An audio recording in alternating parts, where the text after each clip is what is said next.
Ah, mon frère, bonjour, comment ça va? Comment se porte la famille? En tout cas, yenye unasikia mwa hii audio ni ukweli kabisa, parce que unajua entre ba jeune na jeshi la Kongo kuna utofauti. Jeshi inasubiri oda kutoka kwa kiongozi mkuu, lakini wale wa vijana wao awasubirie oda kutoka kwa kiongozi mkuu. Ebo ndio biko naamua ebo peke na ebo peke bana tibiza uamuzi wao. Juu wenye wanateseka sio kiongozi mkuu, wenye wanateseka ni wao, wenye wanamishwa mamijini ni wao, wenye wanauawa ni wao.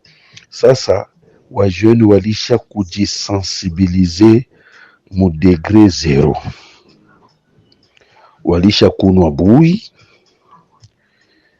hii mwezi wote na hii demwe yote hii beko mupoli mula entraînement hapana mza. Na hivi sasa kuko ile kikundi ya kwanza inye ya banandi kukule Goma inye kunafanya kazi, na kuko kikundi cha pili kiko njiani kiko naenda kule, na kuko kikundi cha tatu kinye kiko natoka Sud Kivu na kiko napanda kule. Manake balisha ungana ewa, sijue benye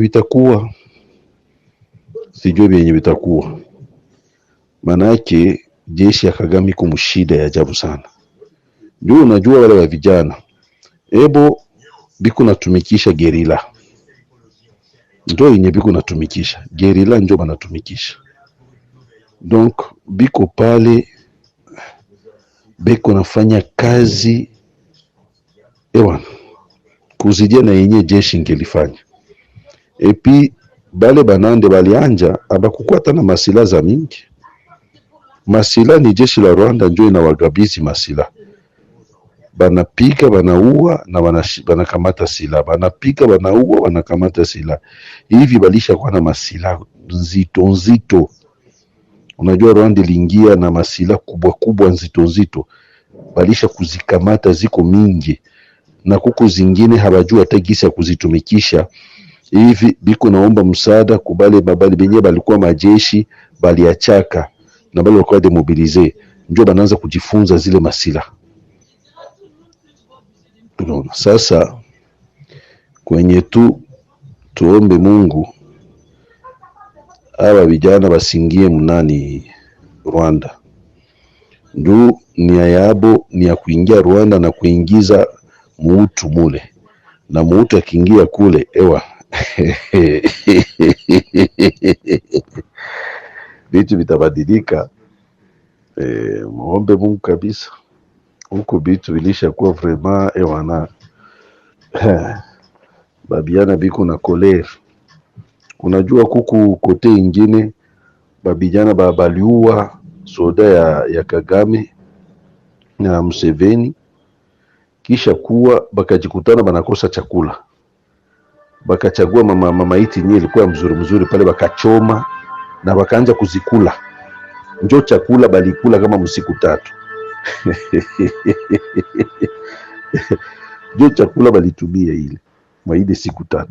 Ewana vitu haviko bien, haiko vitu ya kufurahi. Kuko ma image ingine siwezi na kutumia, maanake nikikutumia mi peke kwanja am sensible, hapana, siwezi na kutumia zile ma image siwezi na kutumia hazo hata. Unaona kwenye walisha kamata ofisier wa jeshi la nani la Kagame, biku na mufanya operation mzima, biku nafungua tumbu ewa wale wabiana wale bisijue kama miozao ilisha kuwai kama kabisa banasonga bukali bo muogo pale na nini na munofu asho kamata munofu ya kwisi ya mutu iko na kula kabisa na pilipili na ewa. Biblia iseme bongo, Biblia inaendelea kusema mambo kweli. Nasema kwa siku za mwisho upendo itapunguka, upendo itayoyoma, njoo hii tuko naishi.